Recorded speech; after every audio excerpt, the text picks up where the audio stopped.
Hi, we're here with Julie at Sky-Rose Chapel at Rose Hills today. We're going to learn a little bit about Christian funerals. Now, Julie, I know there could be a difference between Catholic and non-Catholic Christian funerals. Can you help us understand some of those?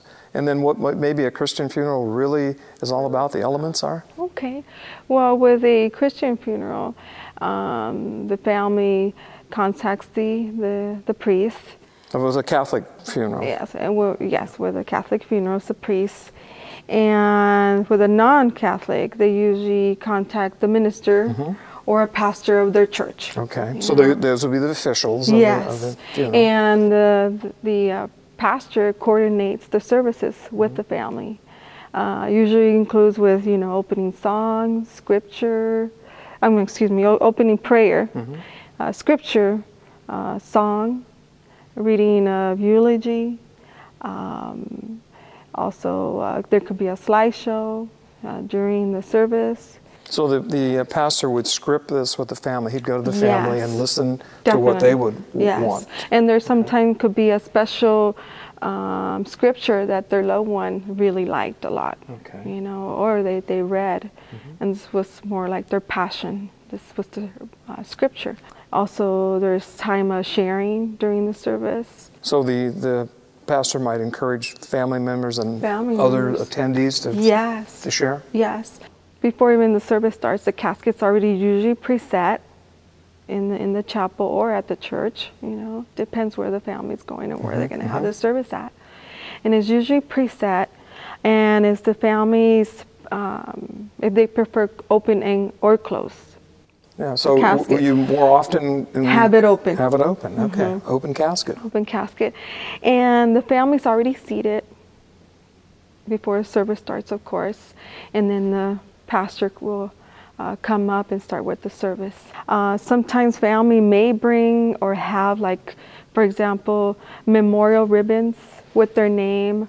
Maybe it could have the date when they were born and the day when they went to heaven. Also, memorial book is important to have, things like that. So who is honored to be the pallbearers? Because I know that somebody takes the casket and moves it. How does that usually work? Well, it could be immediate family, or it could be some of the family members or friends. Okay. Yes, and usually the family is the one that thinks about who is going to be the one's going to be. Well, I remember my father-in-law's, it was all of his grandsons. Yes. And it was just one of those really magic, special moments. So. And not just only sons, it could be a child, daughter, it could be. Yeah, I didn't mean to exclude the girls. No. That could be ladies. So that's kind of funeral. Now, what happens when the funeral concludes? How is it concluded? And at the end of the service, there's usually like a closing prayer or a benediction.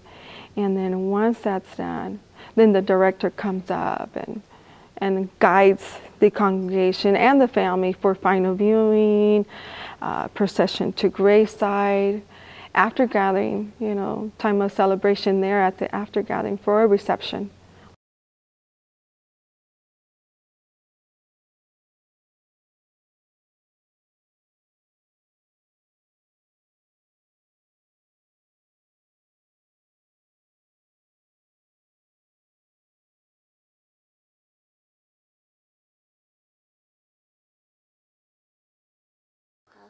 Well, Julie, I tell you, I've learned a lot from you today. I really thank you for sharing that with us, and I'm sure that's going to be helpful for a lot of people to understand the elements of a non-Catholic Christian funeral. Thank you very much. You're welcome. And thank you for watching.